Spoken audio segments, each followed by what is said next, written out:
There's also still no stated plan to open up. Stephen McDonnell, BBC News, Beijing. Well, for more on all of this, we can speak now to Frank Tsai, who's in Shanghai. He's the founder of China Crossroads, a forum which organises public lectures, in China, most recently about COVID. And we have spoken to Frank before. It's great to see you back on the programme, and thank you for joining us. You've lived in China, as I understand it, for 15 years or so. I know protests aren't unusual there, but this size and scale, how unprecedented, in your view, is this? Well, I haven't seen any protests of this scale in Shanghai the entire 15 years I've lived here. In the past 2 or 3 decades, there have been thousands, tens of thousands of small-scale protests, usually about labor rights and against land grabs by officials, but very, very few targeting the central government, and just basically nothing, targeting the regime itself, saying that she or the CCP should step down. So this is why we have some comparisons now with 1989. There are a couple of factors, I think, that are causing this right now. It's, as your introduction said, a lot of it is frustration with zero COVID, all this pent-up frustration without an outlet. Part of it is simply that Xi Jinping got a 3rd term, right? So this explains why some of this frustration has been at the regime itself, right? And a couple other things. We had these. We had a lot of hope about, lifting of restrictions about, a couple of weeks ago, and they have been, the quarantines shorter, and we were kind of promised that things would get looser. And I think whenever there are rising expectations, people think that things are going to get better, and it's easy to get frustrated and dissatisfied when you think things are going to get better. Frank, there have been these protests, as you've been talking about, and we've been looking at pictures of them in Shanghai over the course of the weekend. What was the mood at these organizations, these demonstrations, I should say, rather? And what is the sense of what might happen today and in the coming days? So I was an observer at the protests yesterday, Saturday afternoon in Shanghai, right before it was broken up by the police. I know a number of people were taken away. I also think that in Shanghai and across the country, there has been a degree of police restraint.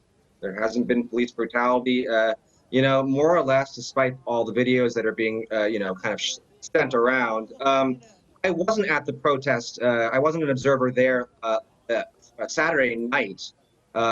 Sorry, the one I was at was Sunday afternoon, yesterday. And of course, that was much bigger and something truly unprecedented in Shanghai. One thing I'll say is that, in a place like China, it's very hard for your frustrations to be known because there aren't these bottom-up kind of democratic institutions for people to vent their frustrations. So, when they're very frustrated, it builds up until there's huge protests. And this has happened repeatedly in Chinese history. I like to say that, what takes 1 million people to make change in democracy takes 100 million in China. And in this sense, China seems very stable until it's not. In a certain sense, it's less stable because it requires these huge movements to actually make change. That's a fascinating insight, Frank. And just in terms of how people are organizing themselves, how do you think they're doing that? And what are you expecting over the course of the next few days in terms of further demonstrations or even a crackdown? Sure. I think the big question that we're all wondering is how they organize this, right? Because it's not that coordinated. I don't think it is. These are very spontaneous.